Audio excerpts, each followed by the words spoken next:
በምርኮኝነት ይሄው ከአንድ ዓመት በላይ ተቀምጠው ነው የሚገኙት እና በዛ መልኩ ሽንፈትን ተጎናጽፎ ነው የሄደው።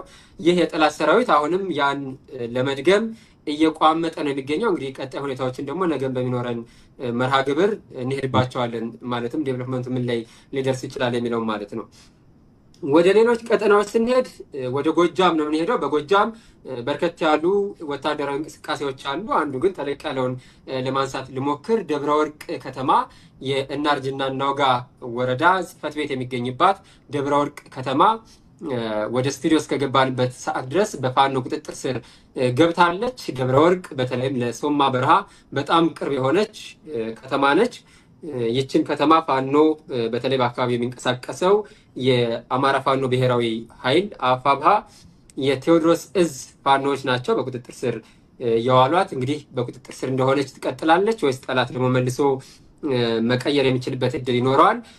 በሂደት የምናየው ጉዳይ ይሆናል። ነገር ግን ጠላት ያድል ያለው አይመስልም። ለሶማ በረሃ በጣም ቅርብ ነች። ለፋኖ መሰረት በጣም ቅርብ ነች። ስለዚህ ፋኖ ወደ ሶማ በረሃ እየመሸገች ከዛ እየተወረወረ ማጥቃት የሚችልበት እና በዘላቂነት መቆጣጠር የሚችልበት ወታደራዊ ስትራቴጂ በስፋት አለው ብዬ አስባለሁ። ወደ ወሎ ቤተ አማራ አካባቢም ስንሄድ ለጋምቦ አካባቢ አንድ ጠንከር ያለ ድል የተገኘበት የደፈጣ ጥቃት ተፈጽሟል። ይሄም በአፋብሃ ምኒልክ እዝ የንጉስ ሚካኤል ኮር ፋኖች የፈጸሙት ነው። በተለይም ቡሶ ጊዮርጊስ አካባቢ ነው ይህ የደፈጣ ጥቃት የተፈጸመው። በዚህ ጥቃት 5 የሚሆኑ የጠላት ሰራዊት አባላት ወዲያውኑ ህይወታቸው እንዲጠፋ ተደርጎ ተደምስሰዋል። 15 የሚሆኑት ደግሞ ቆስለው ወደ ሕክምና መግባታቸውን አረጋግጫለሁ።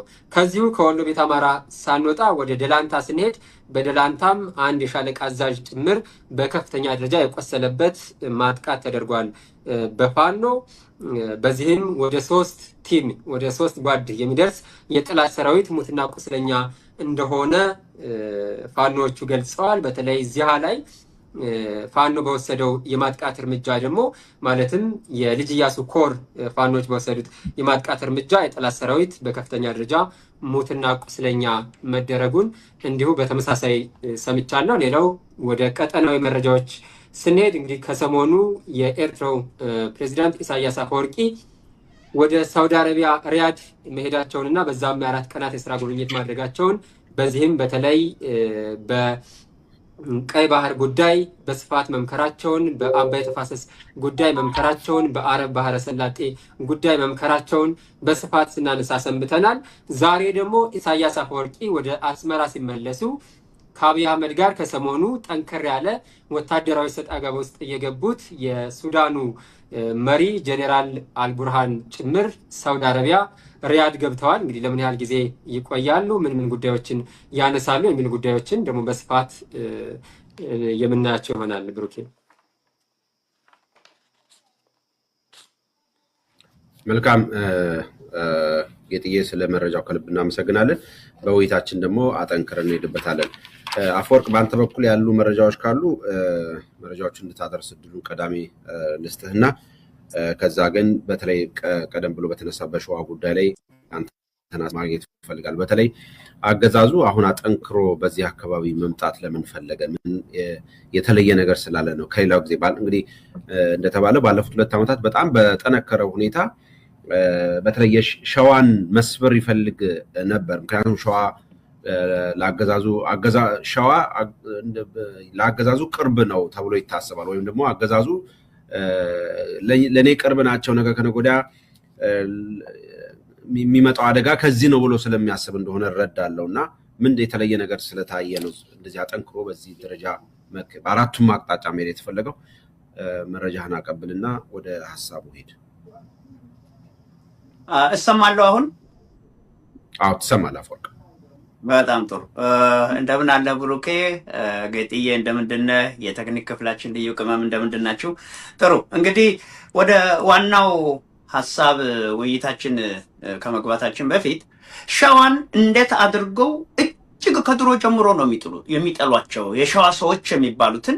አንደኛ ሸዋ አገርንና መንግስትን በመገንባት ሂደት ከሌሎቹ የአማራ ወገኖቹ ጋራ በተለይ በአዲስ አበባና ራሱ ድሮ መናገሻ ዋና ከተማ አዲስ አበባ ይሄ አዲስ አበባ የኢትዮጵያ ዋና ከተማ አዲስ አበባ እየተባለ ነበር የሚጠራውና ህወሓት ራሱ ቀደም ሲል ኢትዮጵያን እንደ ወረራ አድርጎ መጀመሪያ ዓላማው የነፃ አውጪነት ፖለቲካ ሆኖ እያለ የሚቋቋመውን ኃይል ሲያጣ ለምን እስከሚበቃኝ ድረስ የማዕከላዊን አገዛዝ ዘውዴጄ ወይም አልጋ ላይ ወጥቼ አስፈላጊውን ነገር አላረግም ብሎ እንደፎከረ ሲመጣ እኛ እኮ የአማሮቹ ጠላት አይደለንም ወዳጆቻቸውንን እና ወንድሞቻችሁ ስለሆንን አስፈላጊውን ድጋፍ ስጡን እያለ ጎንደርን ጎጃምን ወሎን እያሳሳተ ነበር የመጣው መጨረሻ ላይ እንዴ ጸረ አማራ ናችሁ ትባሉ አልነበረም ወይ ተብሎ ሲጠየቁ መለስ ዜናዊ ራሱ አይ እኛ አማራ ስንል እኮ ሸዋንና የሸዋን ነገስታት ነው ያለው ስለዚህ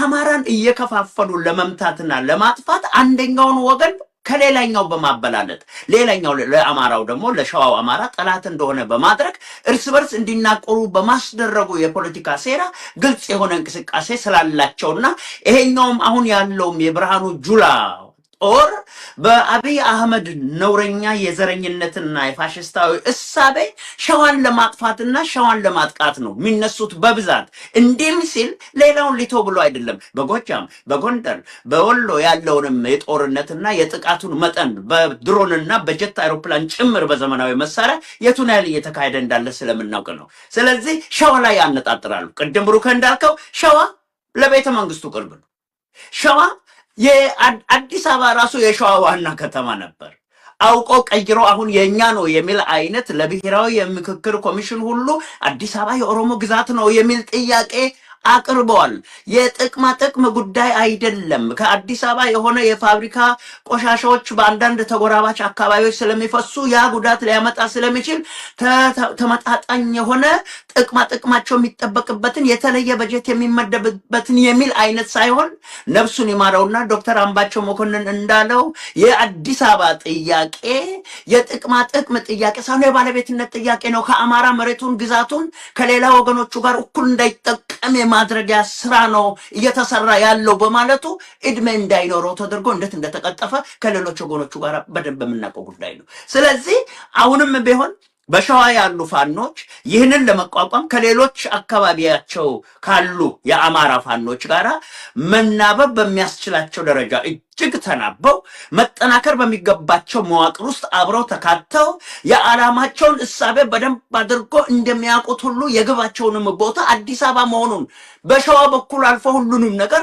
ስርዓት ባለው መንገድ አገርን እንዳገረ ማስቀጠሉንና እየጠፋ ያለውን ብዙንም የጠፋውን የአገሪቱን ቅርስ የአገሪቱን ሀብት መልሶ ወደሚያካክስበት አይነት የአስተዳደር ስርዓት መሸጋገር እንዳለባቸው ሁኔታው ያሳያልና ሸዋ ላይ የሚያተኩሩበት በዚህ ምክንያት ነው ሸዋ ማለት ደግሞ መንደርተኝነትን የማያውቅ ሁሉንም የሚያቅፍ የሁሉም ባህል አብሮ የተጋባበት የሚስተጋበርበት ስለሆነ አንደኛውን ከሌላኛው ነጥሎ ለማጥፋት አደገኛ የሆነ ከባድ የጥላቻ ቅስቀሳ በመንደርተኝነት ማነሳሳት ስላለባቸውና ይህንን ደግሞ ሸዋ እሺ ብሎ ስለማይቀበል እንደኮ አሁን እያበላሹት መጡ እንጂ እኮ ካምባታና ሀዲያ ሀይቆችና ቡታጅራ እየተባለ ሁሉ የሸዋ አካል ሸዋ እኮ ዝም ብሎ የአንዱ የበላይነት እያሉ ሊያስሩን እንደሚሞክሩት ሳይሆን ኢትዮጵያዊነትን የህይወቱ ጸጋ አድርጎ አንድ ላይ አዋህደው ያካተተ አካል ስለሆነ እነኚህ ግን በዘረኝነትና በማጠፋፋት ሊገዙት ለሚፈልጉት ዓላማ ሸዋ ለነሱ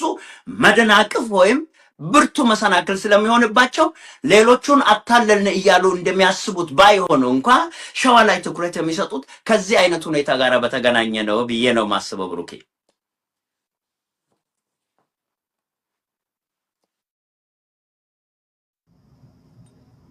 በጣም ጥሩ አፈወርቅ እንግዲህ ይቅርታ ምናልባት ከሸዋ አንጻር አሁን ያነሳቸው ነገሮች አሉ አገዛዙ በሸዋ ላይ ትኩረት የሚያደርግባቸው የተለያዩ ምክንያቶች እንዳሉ ይታወቃል በተለይ ደግሞ ሸዋ በአንድነት ጉዳይ ላይ የማይታማ በኢትዮጵያዊነት ጉዳይ ላይ የማይታማ ሀገር በመገንባት ሀገር በመስራት መልኩ እምብርት ስለነበረ ይሄንን እምብርትነቱን የማጥፋት ነገር እንደሆነ አስባለሁ ስርዓቱ አሁን እየተከተለ በተለይ በሸዋ በፋኖ ላይ እየተከተለ ያለው አንደኛው ስትራቴጂ ወይ በርካታ ስትራቴጂ አለ አንደኛው እርስ በርስ እንዳይግባቡ እንዳይስማሙ አንድ ላይ እንዳይቆሙ የማድረግ ነገር ነው ባንዳ መፈልፈል ነው።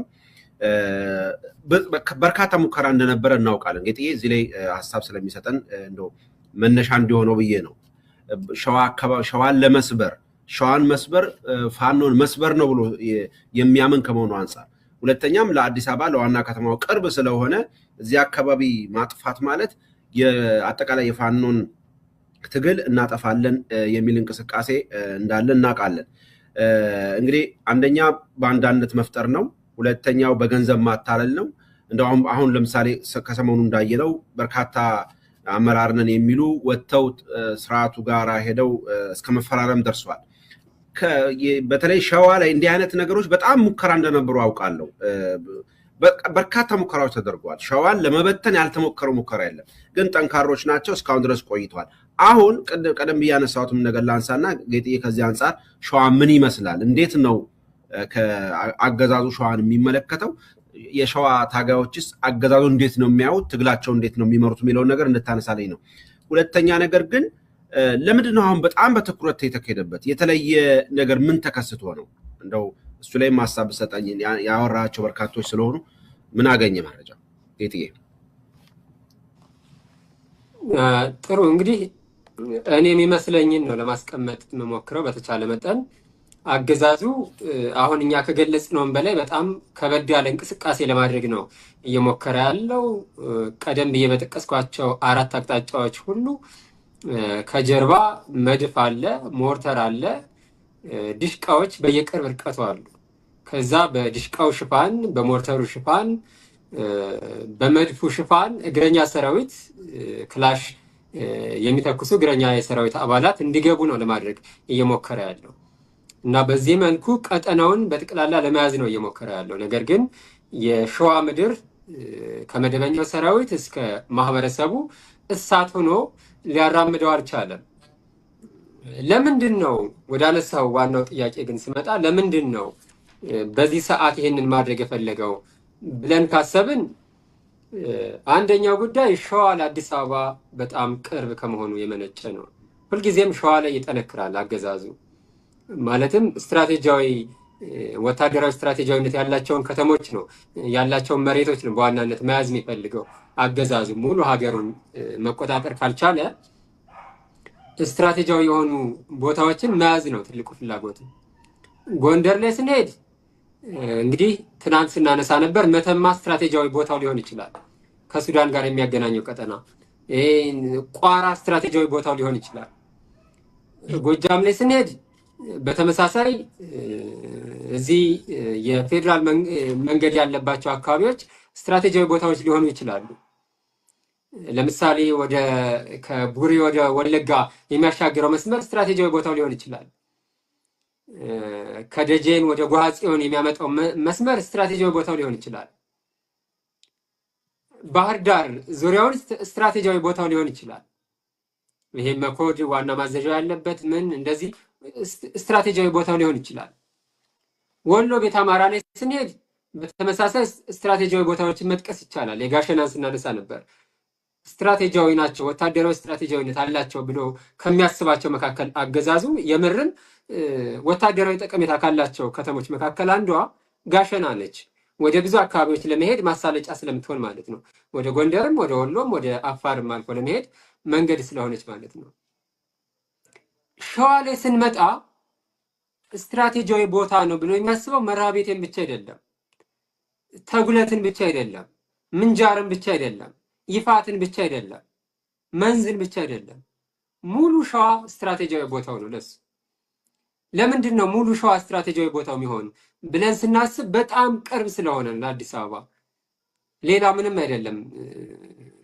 አሁን ጎጃም ላይ የጠቀስኳቸው፣ ወሎ ላይ የጠቀስኳቸው፣ ጎንደር ላይ የጠቀስኳቸው ቦታዎች ስትራቴጂያዊነታቸው የሆነን ነገር ለመጠበቅ ነው በዛው በቅርብ ያሉት። ለምሳሌ መተማን ብናይ በሱዳን በኩል ፋኖ የውጭ ኮሪደር እንዳያገኝ፣ በዛ መሳሪያ እንዳያስገባ፣ በዛ የዲፕሎማሲ ግንኙነት እንዳያደርግ እንደዚህ ነው። የጋሸናን ብናይ ጋሸና ጠላት ራሱ ሎጂስቲክ የሚያመላልስበት መንገድ ስለሆነ ሎጂስቲክ ማመላለሻ እንዳያጣ እንዳይቆረጥበት ነው።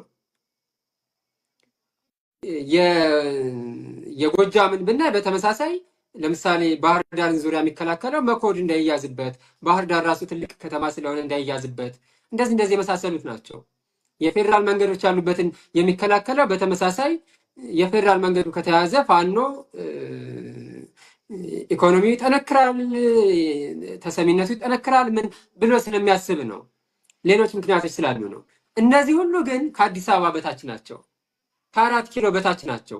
ሱዳንን በለው የጋሸና ሎጂስቲክ ማመላለሻን በለው ምንም በለው ከ4 ኪሎ በታች ናቸው። ሸዋን በጠቅላላ ወታደራዊ ስትራቴጂያዊ ስፍራዬ ነው ብሎ አገዛዙ የሚያስቀምጠው ለ4 ኪሎ ካለው ቀረቤታ የመነጨ ነው። ስለዚህ የመጀመሪያውና ትልቁ ምክንያቱ ሸዋ ላይ የሚጠነክርበት ይሄ ነው። አመት እስከ አመት ኃይል አሰባስቦ አመት እስከ አመት አጥንቶ ማጥቃት ሲከፍት በተጠናከረ መልኩ ለማጥቃት የሚያደርገው ሙከራ የሚመነጨው አዲስ አበባን እከላከላለሁ ብሎ ስለሚያስብ ነው። ጎንደር ላይ ቢወጉኝ ችግር የለውም ትንፋሽ ትንሽ አለኝ፣ ጎጃም ላይ ቢወጉኝ አዲስ አበባ እስኪደርስ ትንሽ ትንፋሽ ሰበስባለሁ፣ ሸዋ ላይ ከወጉኝ አጣድፈው ይይዙኛል